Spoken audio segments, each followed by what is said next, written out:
ఎంత అద్భుత ధనము, అనంత దైవవరం.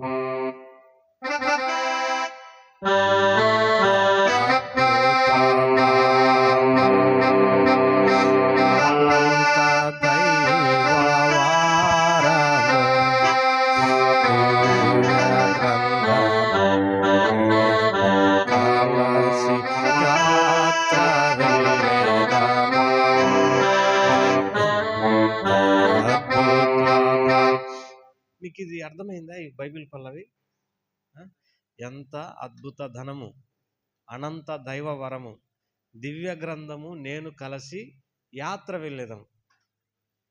ఎంత అద్భుత ధనం. ధనం బైబిలే మనకు ధనం. అనంత దైవ వరం అంటే దేవుడిచ్చిన వరం. దివ్య గ్రంథము నేను కలిసి యాత్ర వెళ్ళేదాం. మీరు రెండోసారైనా నాతో కూడా కలిసి పాడండి.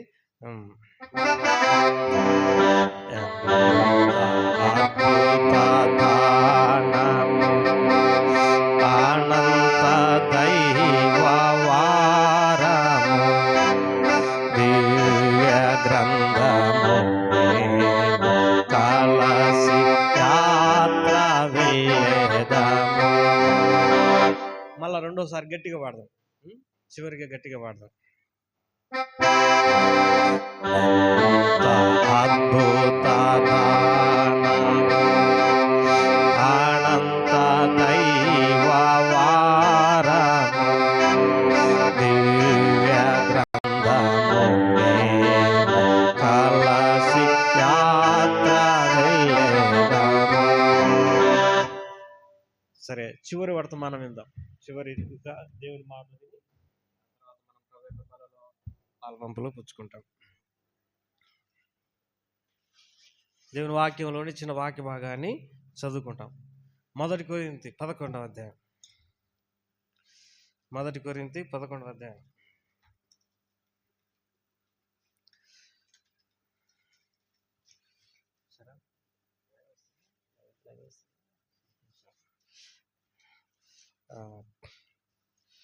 పదకొండవ అధ్యాయం 1 కొరింథీలకు రాసిన మొదటి పత్రిక.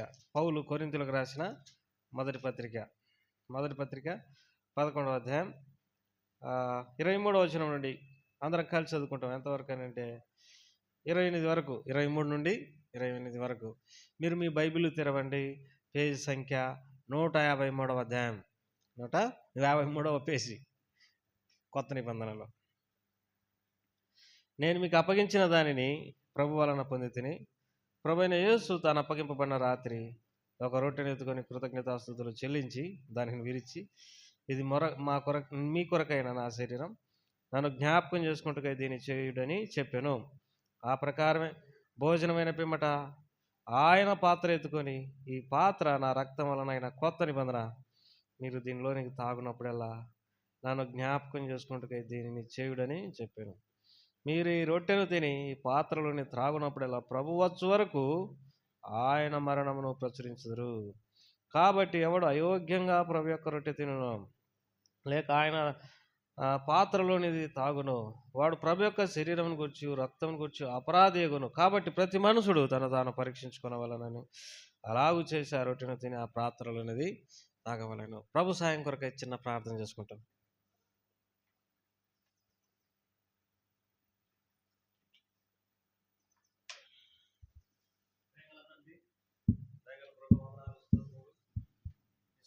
స్తుతిస్తూ ఆరాధిస్తుంటున్నాం. మరి బలలో పాల్పంపులు పుచ్చుకునే నిమిత్తమై, మరి మమ్మల్ని పరీక్షించుకునే నిమిత్తమై వర్తమానం దయచేయండి. మా అందరితో మీరు మాట్లాడండి. రకరకాల పరిస్థితులలో ఇక్కడికి చేరి వచ్చినాం. ఎవరికి ఏది అవసరమో ఎరిగినటువంటి వాడు ప్రతి వారిని దర్శించండి. ప్రభువాన్ని ప్రజల సమయం వ్యర్థమైపోకున్నట్టుగా, ఖాళీ హృదయాలతో వెళ్ళకోకున్నట్లుగా మీ దీవెనలతో నింపమని వేడుకుంటూ సమయాన్ని స్వాధీనంలో ఉంచుకోమని యేసు ప్రభువారి నామం పెట్టాడు వేడుకుంటున్నాం తండ్రి. ఆమేన్. చదువుకున్న ఈ వాక్య భాగాన్ని ప్రభువారు ఆశీర్వదించి దీవించునుగాక. మీరందరూ సంతోషంగా ఉండరా? సంతోషంగా ఉన్నారు. నిజంగా సంతోషంగా ఉన్నారమ్మా. మిమ్మల్ని చూసినప్పుడు అసలు ఏమీ ఆనందం లేదన్నట్టుగా అనిపిస్తుంది నాకు. నేనే సంతోషంగా ఉన్నట్టుంది. అంతేనా? సంతోషంగా ఉండండి. యేసుప్రభువారు మనలో ఉంటే ఎంతో సంతోషం ఉంటుంది. యేసుప్రభువారు లేడనుకో దిగులు పడతా ఉంటాం. దిగులు పడతాం. ఎవరి ముఖాలలో సంతోషం ఉండదనంటే, యేసుప్రభువారు ఎవరి హృదయంలో లేడో వాళ్ళలో సంతోషం ఉండదు. ఏదో దిగులుగా ఉంటాం, ఏదో బాధపడుతున్నట్టు ఉంటాం. అర్థమవుతుంది కదా. ప్రభు ఉంటే ఎంత ఉత్సాహం, సంతోషం. వాళ్ళని చూసినప్పుడు చూసే వాళ్ళకు కూడా ఎంకరేజ్మెంట్ ఉంటుంది. డాక్టర్ పేరు ఏం పేరంట? అనారోగ్యం అంట. ఇప్పుడు ఇంకా రోగి ఏం పోతాడు? నువ్వే అనారోగ్యవి, డాక్టరు నువ్వే సంతోషం. యేసుప్రభువారిని మన హృదయంలో స్వీకరించిన మనకే సంతోషం లేదు. నాకెందుకు మిమ్మల్ని అందరూ చూసినప్పుడు మా ఊర్లో కూడా వాక్యం చెప్దామని నిలబడితే, ఏం పోయింది మీది, ఎంత పోగొట్టుకొని వచ్చిండ్రు ఇంట్లో కానుండి? నాకు అర్థం కాదు. మీరిద్దరు కూడా అమ్మా, మీరు ఎవరి గురించి మాట్లాడుతున్నా అనుకున్న మీ ఇద్దరిని చూసిన నేను, మీరు ఏమి అంత సంతోషంగా ఉండరు అంటే, వారం పొడుగున రకరకాల విషయాలు, అనానుకూలమైన విషయాలు ఉంటే కలవర పెట్టబడుతుంటాం మందిరానికి వచ్చినప్పుడు. That is the problem. What is the main problem? That we have no happiness inside. లోపల సంతోషం లేకుండా మీరు కూర్చోడానికి గల కారణం ఏంటంటే, మందిరానికి వచ్చేసరికి వారంలో జరిగిన చిన్న చిన్న పొరపాట్లు, ఏదన్నా టీవీ చూసి ఉండొచ్చు, సినిమా చూసి ఉండొచ్చు, సీరియల్స్ చూసి ఉండొచ్చు, అవన్నీ జ్ఞాపకం వచ్చేటరకు ముఖమంతా ముడుచుకొని పోయి ఉంటుంది. రియల్ ఫ్యాక్ట్ అది. అర్థమవుతుంది కదా. ఇంక ఇట్లా కూర్చున్నప్పుడు అది నాకు భయం ఏదా ఉంటుంది. ఏంది ఇట్లా వీళ్ళు అంతా సంతోషంగా కూర్చొని ఉన్నారు? నిజమా కాదా ఏమ్మా? నిజమే కదా నేను చెప్పింది. నేను నిజం మాట్లాడతాం, అందుకు ఎవరికి ఇష్టం లేదు నేను అంటే. ఉన్నది ఉన్నట్టు మాట్లాడితే ఉండు రచ్చి రాదంట. అర్థమవుతుంది కదా. సరే, వారం పొడుగున రకరకాల కలవరపరిచే విషయాలు కలిగి ఉంటారు మీరు. అది అందుకే ప్రతిరోజు ఏం చేయాలి? ప్రతిరోజు రక్షించబడుతుండాలి. ప్రతిరోజు ఏం చేయాలి? రక్షించబడుతుండాలి. అంటే జాగ్రత్తగా ఉండాలి అంతే. ప్రతిరోజు ఏం చేయాలి? జాగ్రత్తగా ఉండాలి. ఆదివారం వచ్చేటరకు ఇంకా సంతోషం అధికమవుతుంది. ప్రతిరోజు జాగ్రత్తగా ఉన్నప్పుడు. సినిమాలు చూడొద్దు. సింపుల్గా ఎందుకు సినిమాలు చూడొద్దు? దాంట్లో మంచి విషయాలు ఉంటాయి కదా అనే వాళ్ళు కూడా ఉంటారు. కానీ ఆ కల్చర్ బైబిల్కి సంబంధించింది కాదు. ఉదాహరణకు నేను మామూలుగానే మాట్లాడతలే, ఇంకా వాక్యం లేకపోతే మీకు అర్థం కాదు, నాకు అర్థం కాదు. మామూలుగానే మాట్లాడతా. ఇప్పుడు నేను గడ్డం నున్నగా చేసుకున్నా, ఆ అంకుల్ కూడా, ఐపాల అంకుల్ అందరు గడ్డం నున్నగా చేసుకున్నారు. ఇంతలావున పెంచి వచ్చినావు అనుకో, అది మన కల్చరు, బైబిల్ కల్చరు కాదు. నీకెట తెలుసు అని అంటవా? భక్సింగ్ గారు బీజే పాల్ అంటే ఆయన మీకు తెలియదు. మన శివుని గీతాలలో చాలా పాటలు రాసినోడు, చాలా పాటలు. నంద్యాలలో కూడా సేవ చేసిండు. సగానికి పైకి ఎక్కువ రాసినోడు అని అంటారు ఆయనను శివుని గీతాలలో, మనం పాడుకునే పాటలలో. బీజే పాల్ ఆయన. మరి భక్సింగ్ గారు ఆయనకు తెలియనప్పుడు ఆయన దేవుని నమ్ముకొని ఎవరి లెక్క ఉండేవాడు? సుందర్ సింగ్ లెక్క ఉండేవాడు. అంటే ఆ టైపు సుందర్ సింగ్ ఎట్టుండేవాడు? కాషాయ వస్త్రం వేసుకొని గడ్డం పెంచుకొని తిరుగుతుండేవాడు సాధు సుందర్ సింగ్. ఈయన కూడా బీజే పాల్ గారు రాజమండ్రి ఆ ప్రాంతంలో పుట్టిన ఆయన హిమాలయాలకు పోయి తపస్సు చేసుకునేవాడు. ఈ బీజే పాల్ గారు భక్సింగ్ గారు గురించి విన్న తర్వాత మద్రాసుకు వచ్చిండంట. మద్రాసుకు వచ్చి భక్సింగ్ గారికి కాడికి పోతే భక్సింగ్ గారు మొట్టమొదటి చెప్పిన మాట ఏంటంటే, ఈ మనిషికి ఆ గుడ్డలు తీసేసి, ఆ కాషాయ వస్త్రాలు తీసేసి, ఆ గడ్డం చేసి 2 జతలు పట్టేయండి అని చెప్పిండంట. మనకు ఒక పద్ధతి ఉంది. మనము గడ్డం చేసుకునే విషయంలో, బట్టలు వేసుకునే విషయంలో బైబిల్ కల్చర్ ఉంది. అవి సినిమాకు సంబంధించిన పరిస్థితులకు చాలా భిన్నంగా ఉంటాయి. అర్థమవుతుంది కదా. ఒక దైవ సేవకుడు కూతురు వాళ్ళ నాయన చనిపోయినప్పుడు ఈ సాక్ష్యం చెప్తుంటే నేను విన్నా. ఏమన్నా అంటే, మా నాయన మందిరానికి వచ్చినప్పుడు, మేము మందిరంలో కూర్చున్నప్పుడు, మేము భయంకరమైన కలర్ఫుల్ డ్రెస్ వేసుకున్నప్పుడు మరి మందిరం అయిపోయిన తర్వాత బయటికి పిలిచి, అమ్మ లైట్ కలర్లో ఉండే వస్త్రాలు వేసుకోవాలమ్మా అని చెప్పేవాడు. అంటే ఒక సిస్టమ్ ఉంది మనకు. ఆ సిస్టమ్ ఏం చేస్తుందంటే, మన ద్వారా కూడా ఇతరులు దేవుని తెలుసుకోవడానికి అవకాశం కలగజేస్తుంది, కలగజేస్తుంది. ఉదాహరణకు ఇంక నేను ఇవన్నీ చెప్పుకుంటూ పోతుంటే మాకు మా టైం లేదు. పంజాబ్ పోయినాం ఎప్పుడు, డిసెంబర్లో పంజాబ్కు. ఎక్కడికి పోయినాం? పంజాబ్ అంటే ఒక రాష్ట్రం మన దేశంలో. ఏమ్మా వింటుండవమ్మా? వింటుండ్రా? You are good. నేను చెప్పే మాటలు విను.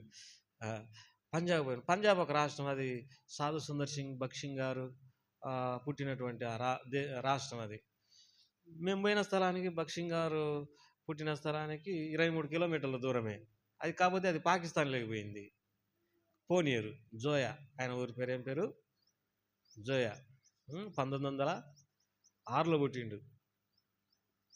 1906వ సంవత్సరం 6వ తేదీ, జూలై 6వ తేదీ పుట్టిండు ఆయన. సరే, ఏదేమైనా నీతిమంతుని జ్ఞాపకం చేసుకోవడం ఆశీర్వాదం అనేది.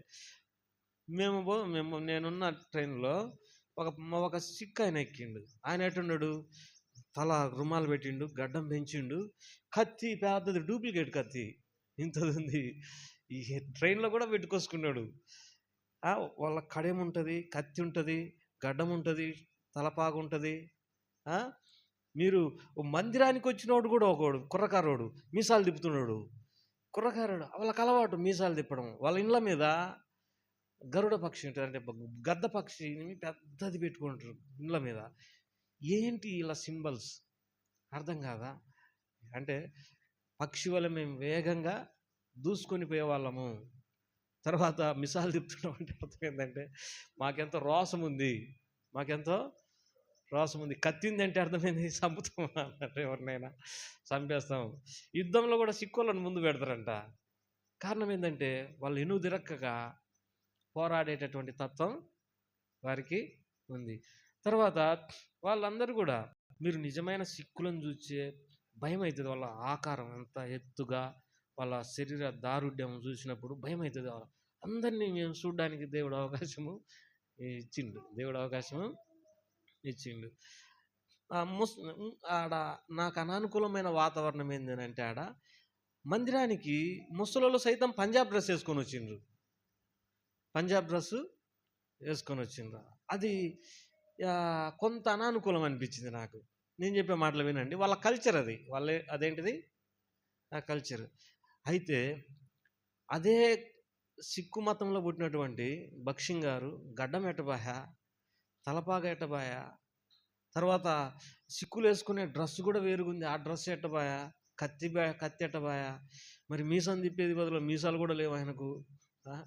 తర్వాత ఆ హెబ్రోన్లో ట్రైనింగ్లో ఉన్న సహోదరులకు, అంటే యవనస్తులకు కూడా ఏం నేర్పిస్తారో మీరు పోయి చూస్తే గిన వాళ్ళు చీరలే కట్టుకొని ఉంటారు.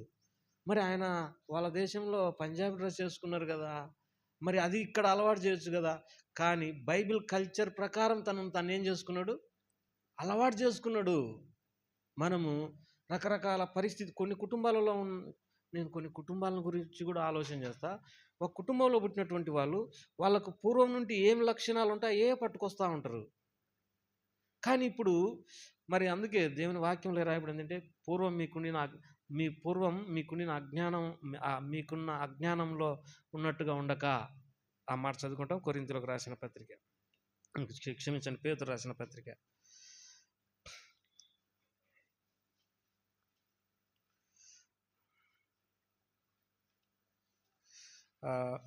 ముందు కొలస్సీయులకు రాసిన పత్రికలో మాట చదువుకుంటాం.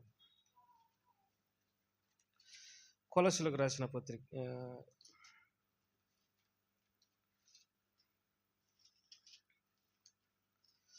చిన్న వాక్య భాగాన్ని మనకు మరి తీతుకు రాసిన పత్రిక,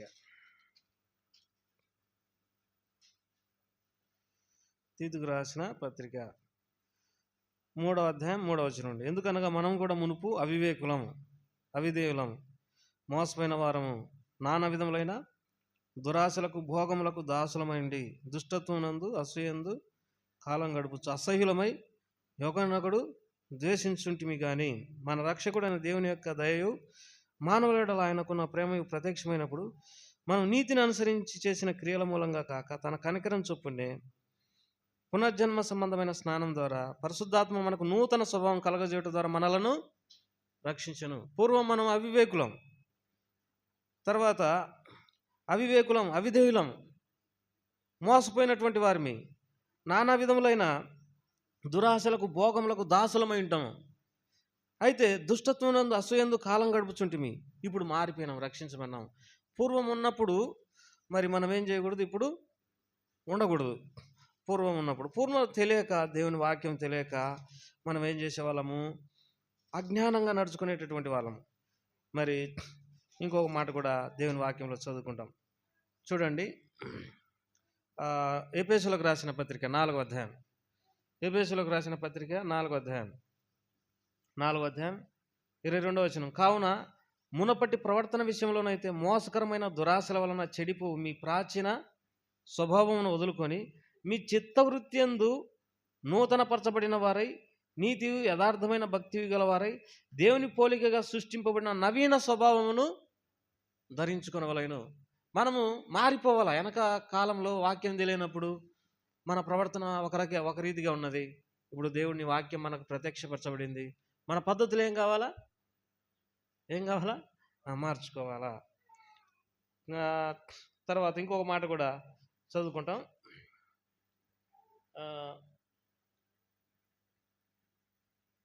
ఇదే ఎఫెసీయులకు రాసిన పత్రిక 4వ అధ్యాయం 25వ వచనం. మనం ఒకరికొకరం అవయములమై ఉన్నాం గనుక మీరు అబద్ధమాడుట మాని ప్రతివాడు తన పొరుగువానితో సత్యమే మాట్లాడవలెను. అబద్ధములాడటం ఏం చేయాలంట, మానవాళి. అమ్మమ్మ వినాలమ్మా, వినాలా, ఈరోజు మా మీదకి రావద్దయా అని అనుకోవద్దు. కొంచెం అమ్మ గోడకు అనుకోకూడదు కదమ్మా. నేను ఎన్ని గమనిస్తుంటమ్మా. గుడ్, మీరు మంచివాళ్ళు, మిమ్మల్ని ఏమన్నాం, మీరు మంచివాళ్ళు, కాకపోతే గోడకు ఆనకూడదమ్మా. ఎంతో సిట్ రైట్లో ఉండాలి. సరే, అబద్ధములాడుట మాని ప్రతివాడు తన పొరుగువానితో సత్యమే మాట్లాడండి. కోపపడుడు కానీ పాపము చేయకుడి. కోపపడవచ్చు కానీ పాపము చేయకూడదు. సూర్యుడు అస్తమించే వరకు మీ కోపం నిలిచి ఉండకూడదు. అపవాదికి చోటేకుడి. దొంగిలవాడు ఇక మీదట దొంగిలక అక్కరగలవానికి పంచిపెట్టుటకు వీలు కలుగు నిమిత్తము తన చేతులతో పని చేయించు కష్టపడవలెను.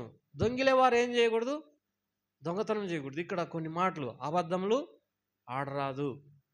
అబద్ధం ఆడుతూ ఉండరా. అయితే నువ్వు you are not the seed of God. నువ్వు దేవుని బిడ్డవు కాదు. ఎందుకంటే అబద్ధాలకు జనకుడు ఎవరు? సాతానుడు. అబద్ధాలకు జనకుడు ఎవరు? అబద్ధము ఆడరాదు.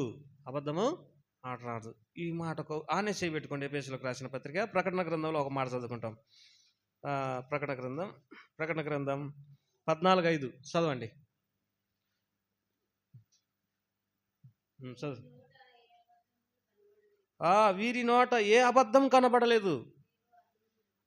అబద్ధం ఉండకూడదు. మన నోట ప్రభు బలలో పాలు పంపులు పుచ్చుకుంటున్న మనము ఏం చేయకూడదు, అబద్ధము ఆడరాదు.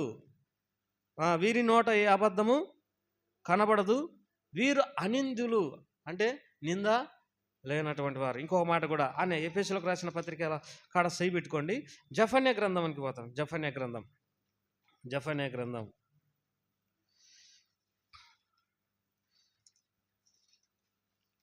గ్రంథం ఒక్క మాట చదువుకుంటాం. 3వ అధ్యాయం. జఫన్యా గ్రంథం 3వ అధ్యాయం 13వ వచనం చదువు. రావణమ్మ చదువు. 3:13. ఇజ్రాయేలులో మిగిలిన వారు పాపం చేయరు, అబద్ధం ఆడరు,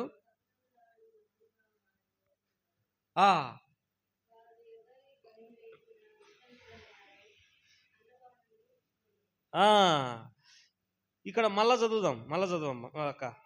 ఇజ్రాయేలీలలో మిగిలిన వారు పాపం చేయరు. పాపం చేయరు. మొదటి మాట ఏంటిది? పాపం చేయరు. పాపం అంటే నిర్వచనం చెప్పండి. పాపం అంటే శరణ్ నిర్వచనం ఏంది? The trespassing of the commandment of the God is sin. ఆజ్ఞ అతిక్రమమే పాపము. దేవుడు ఏదైతే మనకు బోధించినాడో ఆజ్ఞలను మనం తప్పి తిరగడమే పాపము. తర్వాత మూర్ఖుని యోచన పాపము, సకల దుర్నీతి పాపము, విశ్వాస సహితం కానిదేదో అది పాపము. తర్వాత ఇలాగూ చేయవాలని చేయకపోవడము పాపము, ప్రార్థన చేయకపోవడము పాపము, సకల దుర్నీతి పాపము, సత్క్రియ చేయకపోవడము పాపము. కాబట్టి ఇజ్రాయేలీలలో మిగిలిన వారు పాపం చేయరు. ఇప్పుడు మందిరానికి వచ్చిన వారు పాపం చేయరు, బలలో చేసేవాళ్ళు పాపము చేయరు అంతే. బలలో ఎవరైతే చేస్తారో వాళ్ళు అర్థం ఏంటిది చేస్తున్నామంటే, what the reason that we have participate in the Lord's table because we do not commit sin. మేము పాపము చేయము అంతే. తర్వాత ఇజ్రాయేలులో మిగిలిన వారు పాపం చేయరు, అబద్ధం ఆడరు. ఎవరైతే బలలో చేస్తా ఉన్నారో వారి నోట కపటం ఉండదు, వారిలో అబద్ధం అనేది కూడా ఉండదు. అబద్ధం ఆడుతున్నావు అని అంటే తప్పు చేసేవాడినైనా కొన్నిసార్లు పొరపాట్ల తప్పు చేస్తూ ఉంటారు, వాళ్ళనైనా క్షమించవచ్చు, కానీ అబద్ధంలు ఆడేవాడిని నమ్మకూడదు. ఎందుకంటే అవసరం కొద్ది అబద్ధంలు ఆడిపోతూ ఉంటారు. అది కరెక్టు కాదు. దేవుని మందిరానికి వచ్చినటువంటి మనం, బలలో చేస్తున్నటువంటి మనం అబద్ధం ఆడుతున్నావు అని అంటే, సత్యం నీలో లేదు అని అంటే నువ్వు ఇంకా దేవుని బిడ్డగా చేయబడలేదు అని అర్థం, చేయబడలేదు అని అర్థం. బైబిల్లో ఏమనిందంటే,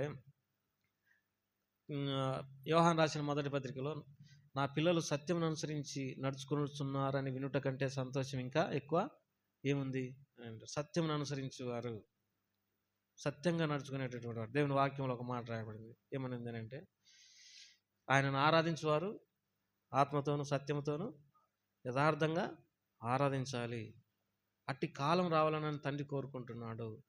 కాబట్టి అబద్ధంలు ఆడడం ఎవరైనా మన వాళ్ళలో అట్లాంటి అలవాటు ఉంటే అదేం చేయండి, విడిచిపెట్టండి. Before we are participating in the Lord's table, you left what you have unworth in our life. నువ్వు బలలో ప్రవేశిస్తుంటున్నావంటే అబద్ధంలు ఆడడము అలవాటు ఉంటే, లేకుంటే కపటంలు ఆడడం, నోటితో కపటంలు ఆడడం ఉంటే, లేకపోతే పాపం చేస్తూ ఉంటే, లేకపోతే దొంగిలు వాడిక మీదట దొంగతనం చేసే అలవాటు ఉంటే ఎన్ని మాను. ఇది దేవుని కాడ కుదరదు, ఇది కుదరదు. ఒకవేళ అట్లాంటి అలవాట్లు ఉంటే క్షమాపణైనా కోరుకో. This is the time to ask him forgiveness. ఆయనను క్షమాపణ కోరుకునేటటువంటి సమయం ఇది. అందుకే కదా every one of us examine our self. మనలో ప్రతి వారిని ఏం చేయాలా, మనల్ని మనమే పరీక్షించుకోవాలా. నేను కరెక్ట్గా ఉన్నానా లేదా. కాబట్టి ఎంత భయంకరమైనటువంటి దినాలలో మనం ఉన్నామని అంటే, అనేక బోధకులు ఎప్పుడన్నా ఏదన్నా అంటే చెప్పే వాక్యాన్ని విందామని చెవి పెడితే వాళ్ళు సువార్త చెప్పరు. ప్రజలు అబద్ధంలాడుతున్నా వారికి పట్టింపు లేదు, ప్రజలలో కపటంలాడు నాలుక ఉన్నా పట్టింపు లేదు, ప్రజలు దొంగిలు వారుగా ఉన్నా పట్టింపు లేదు, ప్రజలు లంచం తీసుకుంటున్నా లంచం తీసుకోకండి అని కూడా చెప్పేవారు గారు లేరు. ఒకవేళ చెప్పినామనుకో ఇవన్నీ, వారు మందిరానికి రారు. రక్షణ సంఘాలకు ఎందుకు ఇంత తక్కువ మంది వస్తారు మందిరానికి అని అంటే, నేను చివరికి అక్కడక్కడ అతి సమీపంగా ఉన్న కొంతమంది వ్యక్తులను నేను గమనించినప్పుడు, వారు ఏదో ఒక మంచి ప్రసంగానికి చేయడానికి మాత్రమే అలవాటు పడుతున్నారు, కానీ ఈ మాటలు చెప్పడానికి ఇష్టపడటం లేదు. ఎందుకంటే ఇవి ప్రజలకు ఇష్టము లేదు. అందుకే ఖండించము, బుద్ధి చెప్పు. మనుషులు హితబోధన సహింపక తమ కొరకు అనుకూలమైన బోధకులను కూర్చుకున్నారని దేవుని వాక్యంలో. హితబోధ ఎవరికి ఇష్టం లేదు, ఖండించడం గద్దించడం అసలుకే ఇష్టము లేదు.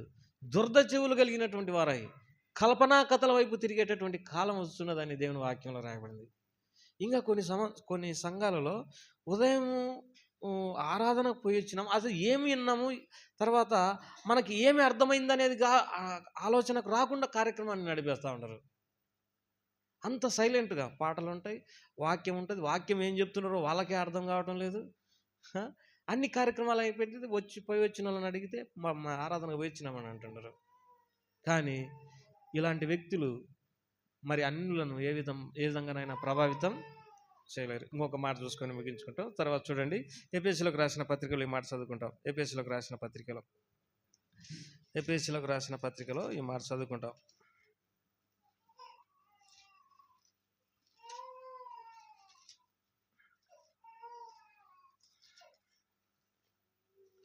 ఎఫెసీయులకు రాసిన పత్రిక 4వ అధ్యాయంలో 27వ వచనం. అపవాదికి చోటేకుడి, దొంగిలు వాడిక మీదట దొంగిలక, అక్కరగలవానికి పంచిపెట్టుటకు వీలు కలుగు నిమిత్తం తన చేతులతో పని చేస్తూ కష్టపడవలేను. వినువారికి మేలు కలుగునట్లు అవసరమును బట్టి క్షేమాభివృద్ధికరమైన అనుకూల వచనమే పలుకుడి గాని దుర్భాష ఏదైనను మీ నోట రానీయకుడి. దేవుని పరిశుద్ధాత్మను దుఃఖపరచకుడి. విమోచన దినం వరకు ఆయన యందు మీరు ముద్రింపబడి ఉన్నారు. సమస్తమైన ద్వేషం కూడా ఉండకూడదు. ఏం కూడా ఉండకూడదు? ద్వేషం. తర్వాత కోపం, క్రోధం, అల్లరి, దూషణ, సకలమైన దుష్టత్వం మీరు విసర్జించుడి. ఒకని ఎడల ఒకడు దయగలిగి కరుణాచిత్తులై క్రీస్తునందు దేవుడు మిమ్మల్ని క్షమించిన ప్రకారం మీరు ఒకరినొకరు క్షమించండి. కాబట్టి ద్వేషం ఉండకూడదు, కోపం ఉండకూడదు, క్రోధం ఉండకూడదు, అల్లరి ఉండకూడదు, దూషణ ఉండకూడదు, సకలమైన దుష్టత్వం మీరు విసర్జించుడి. ఒకని ఎడల ఒకడు దయగలిగి కరుణాహృదయులై క్రీస్తునందు దేవుడు మిమ్మల్ని క్షమించిన ప్రకారం మీరు క్షమించుడి. తర్వాత ఇంకో కొన్ని మాటలు చెప్పిండు. 4వ వచనం, 5వ అధ్యాయం 4వ వచనం. కృతజ్ఞత వచనమే కానీ కృతజ్ఞత వచనమును మీరు ఉచ్చరింపవలేను. కానీ మీరు బూతులైనను, పోకిరి మాటలైనను, సరసోక్తులైనను ఉచ్చరింపకూడదు. ఇవి మీకు తగదు. వ్యభిచారి అయినను, అపవిత్రుడైనను, విగ్రహారాధికుడైన లోబైనను క్రీస్తు యొక్కయు దేవుని యొక్కయు రాజ్యమునకు హక్కుదారుడు కాడను సంగతి మీరు నిశ్చయంగా తెలుసుకొనవలెను. వ్యర్థమైన మాటల వలన ఎవడును మిమ్మల్ని మోసపరచనీయకుడి. ఇటు క్రియలు మన దేవుని ఉగ్రత అవిధేయులైన వారి మీదకి వచ్చును. మీరు అటు వారితో పాలివారై ఉండుకురి. మీరు పూర్వం చీకటి ఉంటిరి, ఇప్పుడు ప్రభునందు వెలుగై ఉన్నారు. కాబట్టి పూర్వం ఎట్లున్నాం మనం? అబద్ధంలాడేవారిమి, లేకపోతే దొంగతనం చేసే అలవాటు ఉండొచ్చు, అపవిత్రమైన పనులు చేసేటటువంటి అలవాటు ఉండొచ్చు, తర్వాత సరసోక్తులు మాట్లాడేటటువంటి అలవాటు ఉండొచ్చు, బూతులు మాట్లాడేటటువంటి అలవాటు ఉండొచ్చు, ద్వేషం ఉండొచ్చు, క్రోధం ఉండొచ్చు, అల్లరి ఉండొచ్చు. ఇవన్నీ యేసుప్రభు రక్తంలో ఏం చేయబడాలా? కడగబడాలా. ప్రభువా, నేను పూర్వం ఎంతో అవిధేయుడిని, మోసపోయినటువంటి వాడిని, నానా విధములైన దురాశలకు లోనైనటువంటి వారిని, దుష్టత్వం నందు కాలం గడుపుతున్నటువంటి వారిని. అయితే మీరు నన్ను ఏం చేసినావు? పునర్జన్మ సంబంధమైన స్నానం ద్వారా పరిశుద్ధాత్మ నూతన స్వభావం కలగజేయుట చేత నన్ను రక్షించినావు. పరిశుద్ధాత్మ నీకు నూతన స్వభావం కలగజేసిందా? ఈ మధ్యకాలంలో మా ఊరిలో ఒక మాట చెప్పిన ఆ వాక్యం అయిపోయిన తర్వాత ఏమని చెప్పినంటే, మందిర వస్తువులు ఉంటే మందిరంలో పెట్టండి అబ్బా అని చెప్పిన. మందిర వస్తువులు ఉంటే మందిరానికి తీసుకురండి అంటే, మందిర వస్తువులు కూడా తీసుకొని పోయి అలవాట్లు ఉంటాయి కొంతమందికి. ఇది ఎక్కడి మన స్వభావం మనం బయట పెడతాం సమయం దొరికితే మన స్వభావం మీద. దేవుని నమ్ముకున్నటువంటి బిడ్డలు ఎంత సిన్సియర్గా ఉండాల్సింది బదులుగా దానికి భిన్నంగా నడుచుకోవడం అనేది కరెక్ట్ కాదు. మనం ఒకప్పుడు ఉన్నాం అవిధేయులం, మోసపోయినటువంటి వారిని, నానా విధములైనటువంటి దురాశలు కలిగినటువంటి వారిని, దుష్టత్వం నందు కాలం గడుపుతున్నటువంటి వారిని. అయితే పరిశుద్ధాత్మ మనకేం చేసింది? నూతన స్వభావము కలగజేయుట ద్వారా మనం రక్షించబడినాం. మనకి ఇప్పుడు నూతన స్వభావం వచ్చింది, మన స్వభావం మారింది, మన బుద్ధులు మారినాయి. గలతీయులకు రాసిన పత్రికలో ఇంకో మాట కూడా చదువుకుంటాం. గలతీయులకు రాసిన పత్రికలో ఇంకో మాట చదువుకుంటాం. ఆ మాట పౌలు గలతీ సంఘానికి రాస్తూ ఒక మాట అన్నాడు.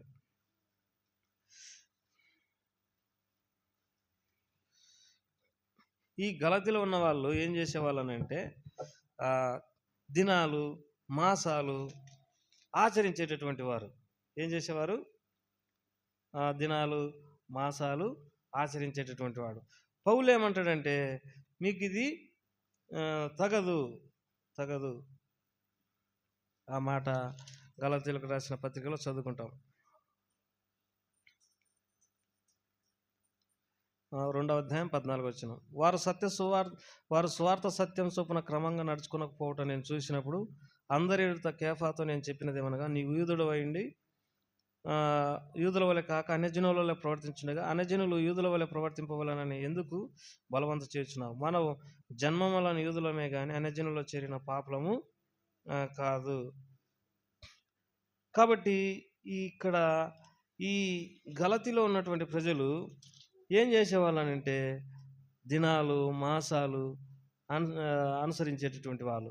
పౌలు ఏమంటాడంటే, మీరు పూర్వం అట్లాంటి పనులు చేస్తూ ఉంటున్నారు, ఇప్పుడు అలాంటి పనులు చేయొద్దు, అలాంటి పనులు చేయొద్దు అని ఈ గలతీ సంఘానికి పౌలు తెలియజేస్తూ వచ్చినాడు. కాబట్టి దేవుని వాక్యంలో మరి రాయబడి ఉన్నట్టు ప్రతివాడు తను ఏం చేసుకోవాలంట? పరీక్షించుకొని అలాగూ చేసి ఆ బలలో పాలు పంపులు పుచ్చుకోవాలి. పరీక్షించుకొనకోకుండా అవిధేయతతో మనము మరి చేసినప్పుడు శిక్షా విధికి గురవుతాము. ప్రియమైనటువంటి వాళ్ళారా, ఎవరమైతే ఇప్పుడు మనమందరం ఒక సాటికి వచ్చినాం, ఎక్కడికి వచ్చినాం? ఒక సాటికి వచ్చినాం. మీరు వచ్చేటప్పుడు మీతో పాటు దేవుని సన్నిధిని తీసుకొని వస్తారు. మీరు వచ్చిందంటే అర్థమైంది, మీతో పాటు దేవుని సన్నిధి ఉంది అని అర్థం. అప్పుడు మరి దేవుని మందిరంలో ఎంతో శ్రేష్టమైనటువంటి వాతావరణం ఉంటుంది. అంటే ఎట్లాంటి వాతావరణం అంటే, దేవుడు మాట్లాడతాడు మనతో పాటు దేవుని సన్నిధి ఉంటే. అట్లా కాకుండా మనం అవిధేయులమై వచ్చినప్పుడు, దేవుని సన్నిధి పోగొట్టుకొని వచ్చినప్పుడు కొన్నిసార్లు మందిరంలో సంతోషదాయకమైన వాతావరణము ఉండదు, సంతోషదాయకమైన దేవుని సన్నిధి ఉండదు. అందుకే మనం ఏం చేయాలని అంటే, గత పొరపాట్లు తప్పిదాలన్నిటినీ క్షమించమని వేడుకోవాలా. రకరకాల పూర్వంలో మనకుండినటువంటి అజ్ఞాన క్రియలన్నిటినీ ఏం చేయాలి? మరి వదులుకోవాలి. దేవుని వాక్యంలో రాయబడింది. మరి ఏం రాయబడిందంటే, పేతురు రాసిన పత్రికలో ఆ మాట చదువుకుంటాం. పేతురు రాసిన పత్రికలో ఈ మాట చూసుకొని మనం ప్రభు యొక్క బలలో పాలుపంపులు పుచ్చుకుంటాం. పేతురు రాసినటువంటి పత్రిక, మొదటి అధ్యాయం 18 వచనం. పితృపారంపర్యమైన మీ వ్యర్థ ప్రవర్తన విడిచిపెట్టినట్లుగా వెండి బంగారముల వంటి క్షయవస్తుల చేత మీరు విమోచింపబడలేదు. పితృపారంపర్యమైన వ్యర్థ ప్రవర్తన అంటే మరి రకరకాలైనటువంటి వ్యర్థ ప్రవర్తన మనం ఏం చేయాలి?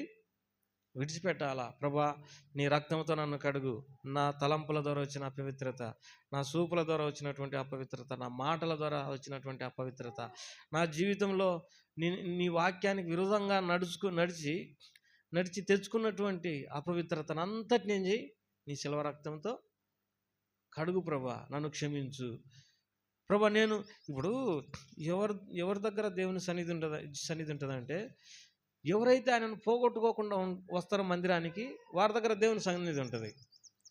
ఈ రకరకాల పొరపాట్లను బట్టి ఆయనను పోగొట్టుకున్న వాళ్ళ దగ్గర దేవుని సన్నిధి ఉండదు. కాబట్టి ఎక్కడ దేవుని పోగొట్టుకున్నావో ఆ విషయాలలో ఏం చేయి?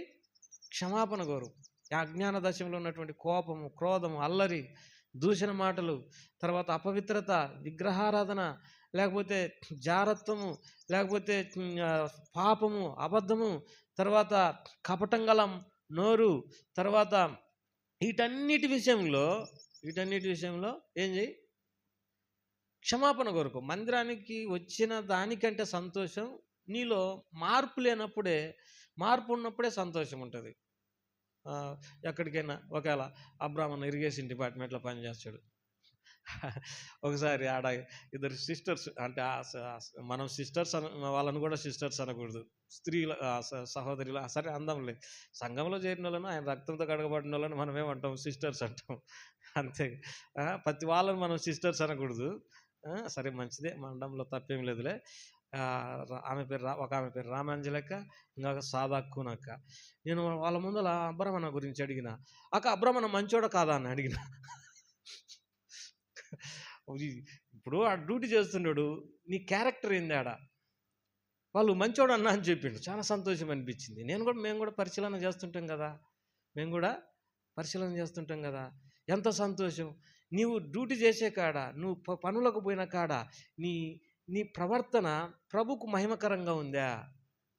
లేకపోతే అక్కడ బయట ఒక రీతిగా ఉండి ఇక్కడ ఒక రీతిగా ఉన్నావా? అసలు ఆ రోజు అబ్రహ్మన్న దొరికిండు చూడు, అందరూ ఏంది ఇంత డైరెక్ట్గా అడిగినాడనంటే, మరి మా సంఘస్థులంటే అట్లే ఉండాలి మరి.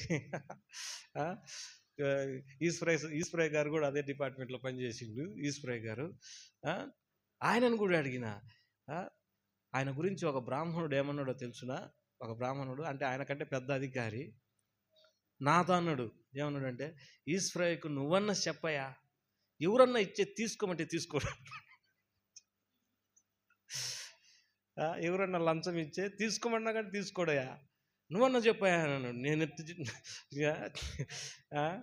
కాబట్టి ఎక్కడున్నా ఒకవేళ లంచం తీసుకొని వచ్చి ప్రార్థన చేద్దాము, వాక్యం చెప్దాము, ఇవన్నీ మాట్లాడితే అది దేవుని సన్నిధి ఉండదు. నువ్వు కరెక్ట్గా ఉండి మందిరానికి వచ్చి ఆ బ్రాహ్మణుడు అన్న మాట ఏంటంటే, నువ్వన్నా చెప్పన్నాడు నాతో,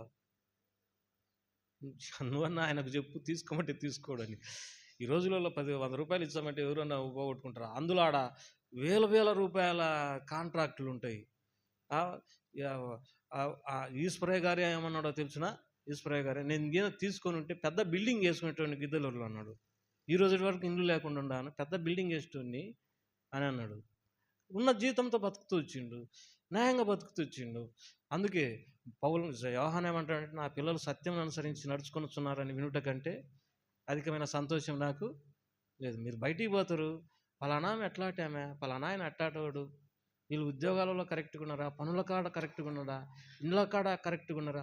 ఒకవేళ నీ కాడ అది లేనప్పుడు దేవుని సన్నిధి పోయి నువ్వు ఒక్కని ఉండి నీవు దేవుని ఆత్మను పోగొట్టుకున్న వ్యక్తి అవుతావు. మనము కరెక్ట్గా ఉండడానికి, నమ్మకంగా ఉండడానికి ప్రభు సహాయం చేయను గాక. అంటే నేను మిమ్మల్ని ఎవరిని బాధ పెట్టడానికి మాట్లాడలేదు.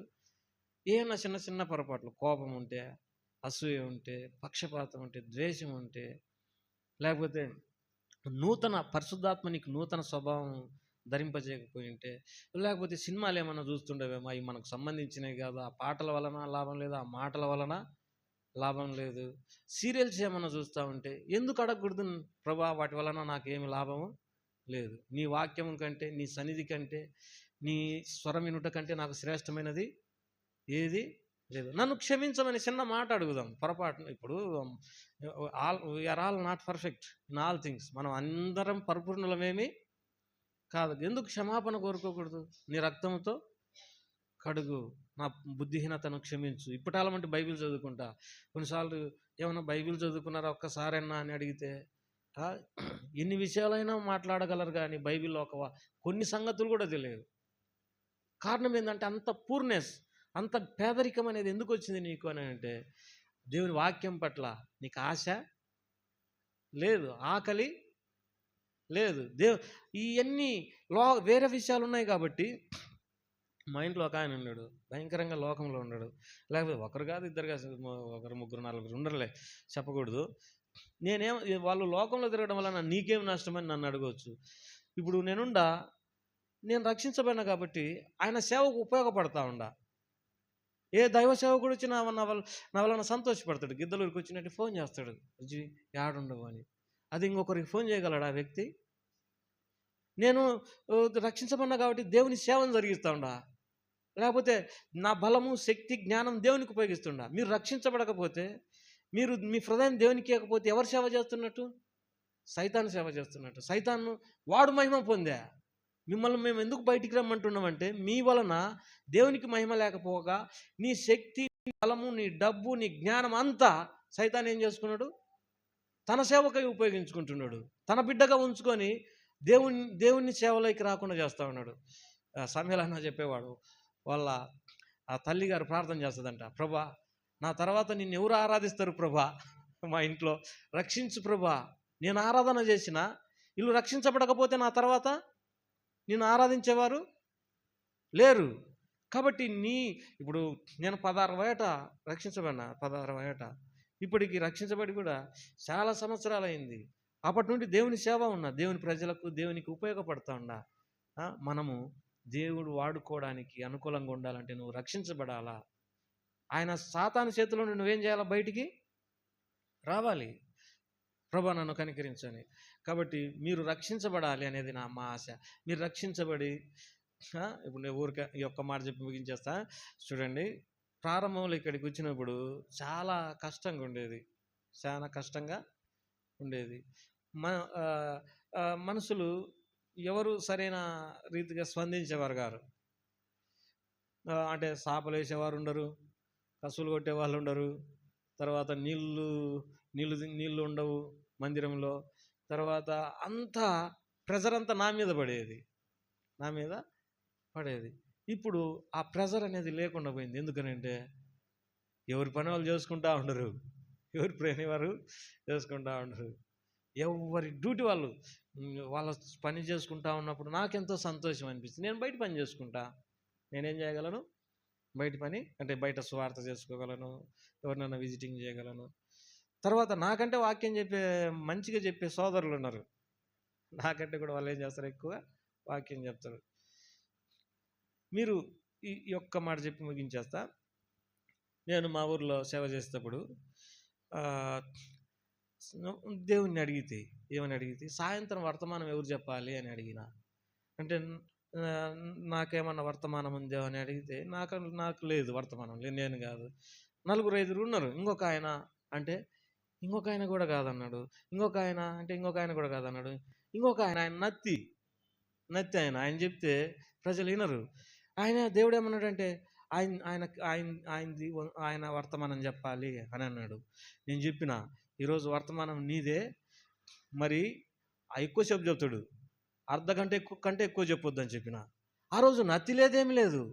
నేను ఈ సహోదరులతో ఏం చెప్తున్నానంటే, ఒకవేళ మీకు వర్తమానం ఉంటే మాకుంది, ఈరోజు నువ్వు కూర్చో అంటే నాకేం ఇబ్బంది ఏం లేదు, మీరు చెప్తుంటే నేను సంతోషంగా వింటా. వర్తమానం ఉందని చెప్పండి, దేవుడు మాకు వర్తమానం ఇచ్చినాడు, ఇది మాకిన్న భారము, దేవుడు ఈరోజు చెప్పమని చెప్పినాడు అంటే మీరు డైరెక్ట్గా అడగొచ్చు, మీరు వర్తమానం చెప్పవచ్చు.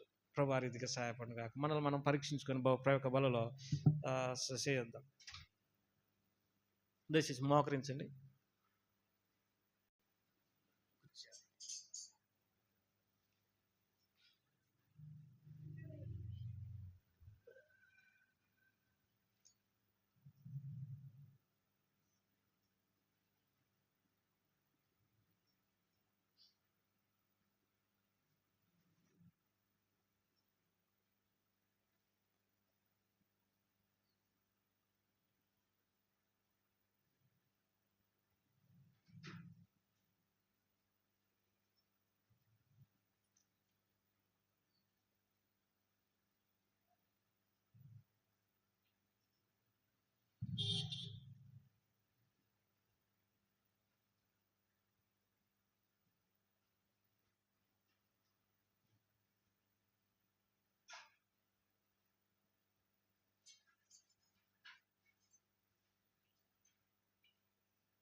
కనికరముల మా దేవా కృతజ్ఞతల పెంచు కృప కనికరముల మా దేవా కృతజ్ఞతల పెంచు. ఇంకా ఎవరైనా కానీ వాళ్ళందరూ వాళ్ళు దయచేసి చేతులకి చూపించండి, వాళ్ళ దగ్గరికి తీసుకురాబడుతుంది. ఆ రీతిగానే భోజనం మీద గిన్నె ఓ పాత్ర తెచ్చుకొని, ఇది మీ కొరకై క్షీణించబడిన నా రక్తము, మీరు దీనిలో తాగిన జ్ఞాపకం చేసుకొని చెప్పాను. ప్రేమగల తండ్రి, కృపగల నాయన, ఈ పరిశుద్ధ రక్తము ఎవరి రక్తము మా కొరకై కలవశం సంపూర్ణంగా కార్చి దేవా మీరు దీనిలో తాగిన జ్ఞాపకం చేసుకొని చెప్తున్నాం. మా తండ్రి ముందారు పాదాలు వందనాలు చూస్తూ నేను పర్యంతం జ్ఞాపకం చేసుకుంటున్నాయి. తండ్రి మీరు మనల్ని సిద్ధపరిచి సాయం చేయమని క్రీస్తునామమున సమర్పించుకుంటున్నాము తండ్రి. ఆమేన్. ఎవరైతే మనలో చేస్తున్నారో అటు వారు పాత్ర కొరకు కూడా మీ చేతులకి ఉంచండి. దయచేసి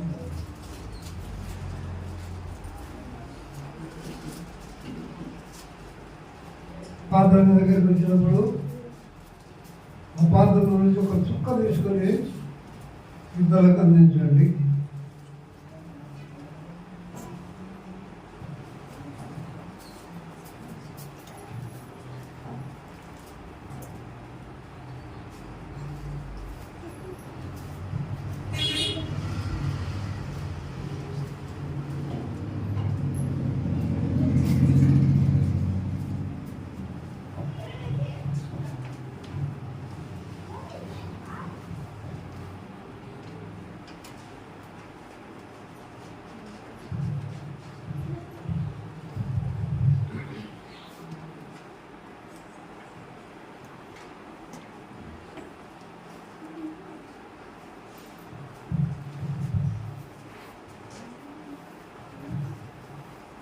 దయచేసి చేతులతో ఉంచండి. మీ తల పైగా కనబడిందిగా.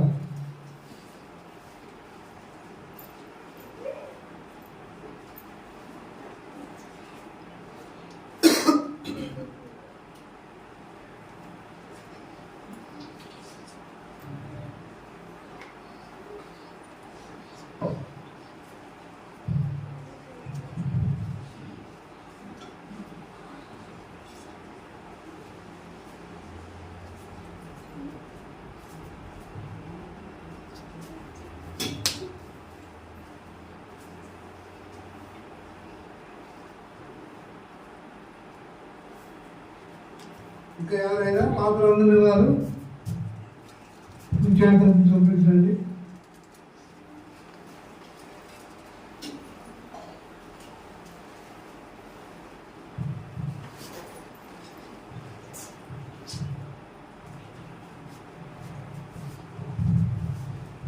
ప్రారంభిద్దాం.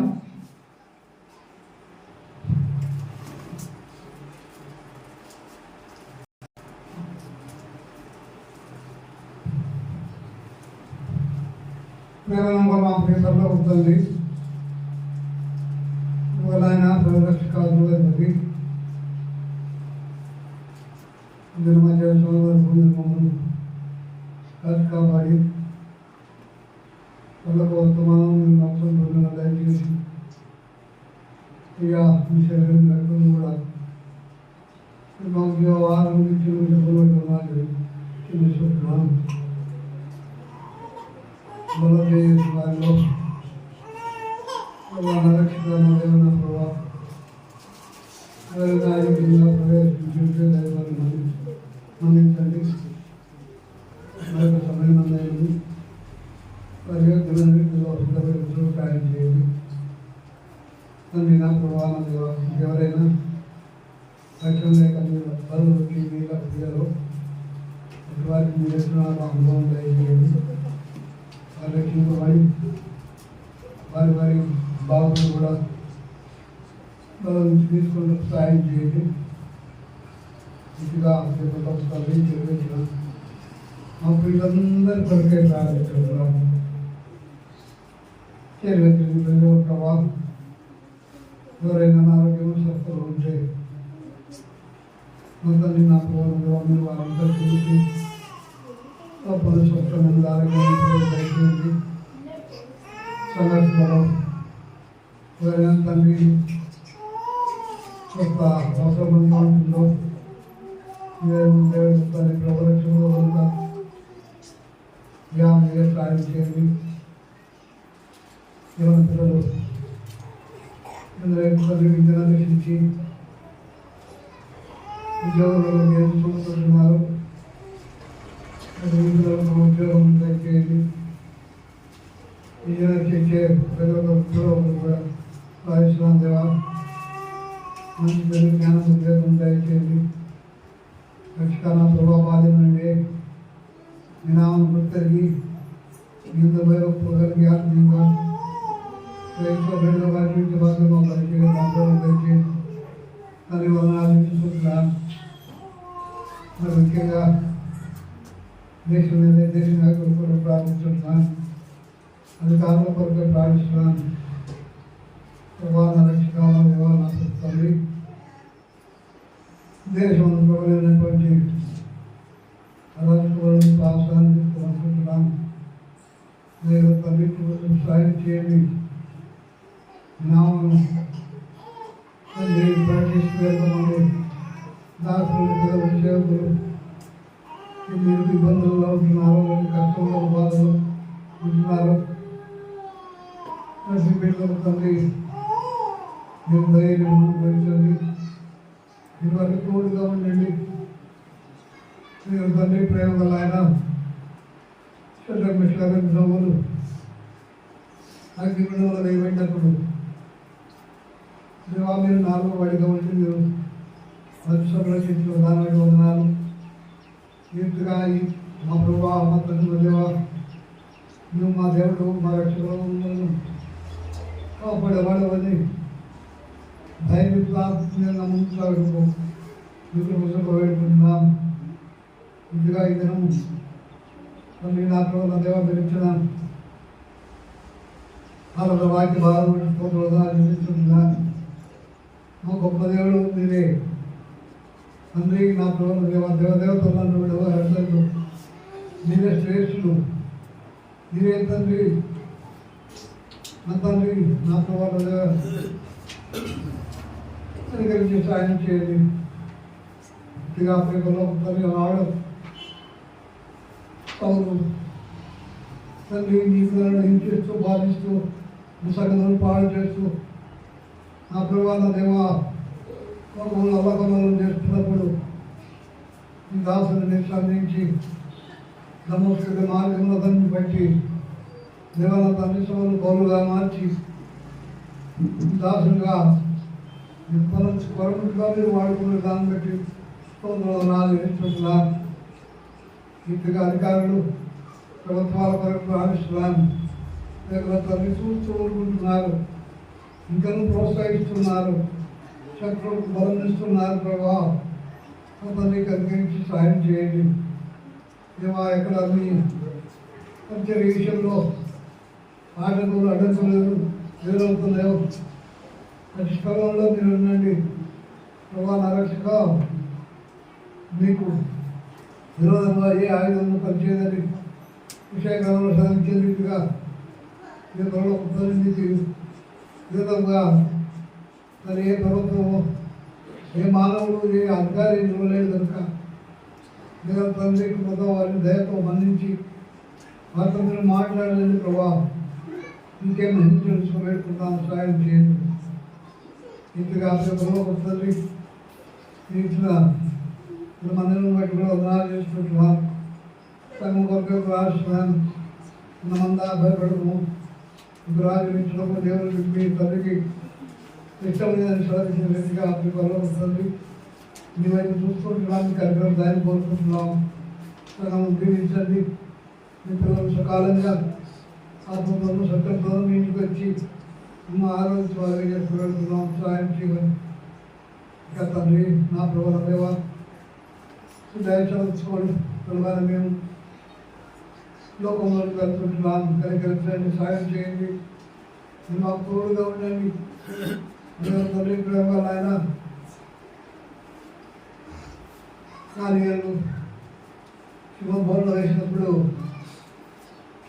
మీరు శివ నోరును ముగించి దాన్ని కాపాడిన దేవుడు కనుక మీ పరమ తండ్రి అటు ధైర్యం మాకు అనుగ్రహించండి. తండ్రి లోకంలో నా తండ్రి సౌతాం శక్తులు శిఖ శక్తులను బంధించి నామను నువ్వు పరిగణించకు నేను కొనియాటకు ప్రభావం మీరు అటు ధైర్యాన్ని మాకు దయచేయడం సాయం చేయమని త్వరగా రాబో సంపాదన కొరకు మీ వైపు చూస్తూ మీ మందిరంలో సిద్ధపడి వచ్చినప్పుడు మీరు సాయం చేయండి. మరి మాకు అంతా ప్రభావాలను కనిపిస్తూ ఇంకా ఎవరి కొరకు ప్రార్థించలేదు. మనుషులు దేవుడు కాదు కనుక ఇంకే వాళ్ళ వస్తువులు మొదలు నిలుస్తూ మేమంతా భయంకరంగాను పిల్లలమైన మాకు ఆశీర్వాదకరంగా జీవనకరంగా ఉంచి మేము కొంతమంది సాయం చేయడం క్రీస్తునామములో అడిగి పెట్టుకుంటున్నాము తండ్రి. ఆమేన్.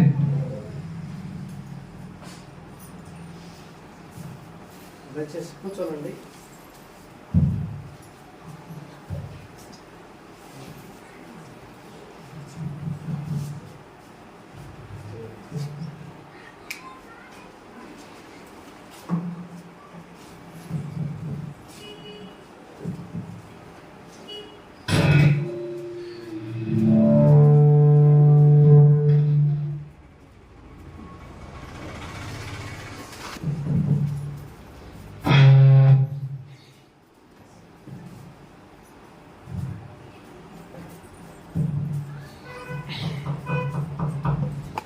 ప్రకటనలు జ్ఞాపకం చేసుకోండి. మంగళవారం సాయంత్రం 7:30 గంటలకు బైబిల్ సంఘ ప్రార్థన ఉంటుంది. తర్వాత గురువారం బైబిల్ స్టడీ ఉంటుంది 7:30 గంటలకు. శుక్రవారం ఉదయం మరి శుక్రవారం ఉదయం 11 గంటలకు ఉపవాస ప్రార్థన ఉంటుంది. తర్వాత శనివారం ఎరుసలేం ప్రార్థన మందిరంలో ప్రార్థన కూడా ఉంటుంది. ఎరుసలేం ఊరు బయట ఉంటుంది. ఒక 40-50 మంది ప్రార్థనకు చేతి రావడానికి ప్రభు సహాయపడాలని ప్రార్థన చేయండి. ఊరు బయట ఉంటుంది 11 మంది. శనివారం ఆదివారం యథావిధిగా ఇక్కడే ఆరాధన కొడుకు ఉంటుంది. వీటన్నిటి వరకు ప్రార్థన చేయండి. తర్వాత ఈబీఎస్ కోసం కూడా ప్రార్థన చేయండి. మార్చి 8 అలా ఈబీఎస్ వస్తుంది. ఈబీఎస్ కోసం కూడా ప్రార్థన చేయండి. ప్రభు సాయం చేస్తే యూత్కి అనుకోవడం ఏమి కోసం ఆలోచన ఆయన సోలార్ బిగియాలనేది ఆలోచన. సోలార్ అంటే కరెంటు ఉత్పత్తి చేస్తుంది. బయట కరెంటు బియ్యం పడకుండా ఆ విషయంలో కూడా ప్రార్థన చేయండి. ఇది ఎరకడం అయిపోయే అవకాశం ఉంది కాబట్టి మనకు సరిపోతులే. కొంత విశాలమైన ప్లేస్ ఏమన్నా ప్రభు సహాయపడినట్టు విషయాన్ని కూడా ప్రార్థన చేయండి. పాడుపడుతుంది సమయం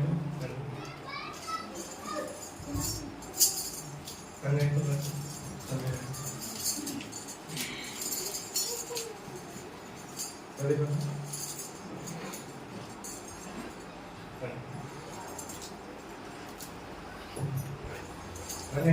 మనం లేచి పాట పాడుకుంటూ ప్రభు తర్పణలు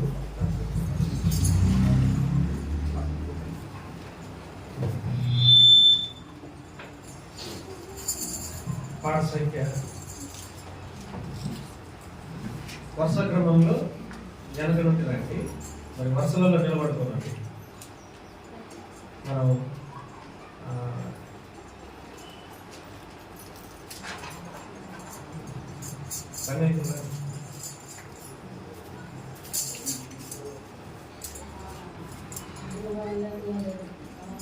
పాట సంఖ్య 460. పాత పుస్తకాలు 400. ప్రభుని గృహము ఆయన మహిమతో నిండి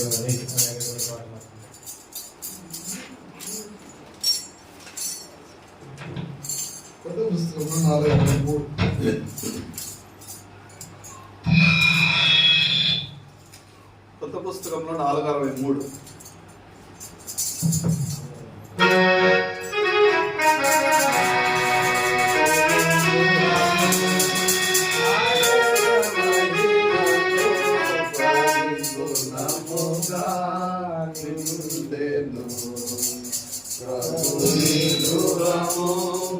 ఆయన మహిమతో పరిపూర్ణముగా నిండెను. అపారములచే ప్రజలందరూ దేవుని మహిమను కోయిరి. అపారములచే ప్రజలందరూ దేవుని మహిమను కోయిరి.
చివరి ప్రార్థన తర్వాత భోజన సమాసాన్ని కలుగుతాం.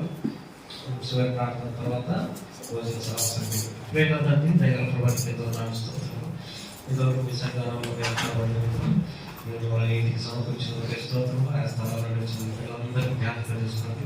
అనారోగ్యంతో బాధపడే వారిని స్వస్థపరచండి. చిన్నపిల్లలు చదువుకుంటున్నారు, వారికి జ్ఞానం దయచేయండి. రక్షించబడ్డానికి సాయం చేయండి. విద్యార్థులను బిడ్డలు మధ్యవేస్తున్నటువంటి వారిని, ఉద్యోగాలను బదులు చూసి వారిని, పనులు ఇబ్బంది పడుతున్నటువంటి వారిని, ఆర్థికమైన సమస్యలతో ఉన్నటువంటి వారిని అందరినీ కూడా జ్ఞాపకం చేసుకోండి. పెద్ద హస్తాలకు అభిచుకుంటూ మరి సంఘాన్ని దీవించండి. వీటిని ప్రేమించి అర్పించిన అర్పణలను కూడా మీ సేవ కొరకే, మీ మహిమ కొరకే వాడుకోండి. మరి సకల ప్రార్థనలన్నింటినీ దీవించండి. యేసు వారిని పెట్టి స్థుతించి ప్రార్థన చేయబెట్టుకుంటున్నాం తండ్రి. మన తండ్రి అయిన దేవుని కృప, ఆయన కుమారుడైనటువంటి యేసుక్రీస్తు వారి ప్రేమ, పరిశుద్ధాత్మకమైన సహవాసం మనందరికీ సదాకాలం. Praise the lord.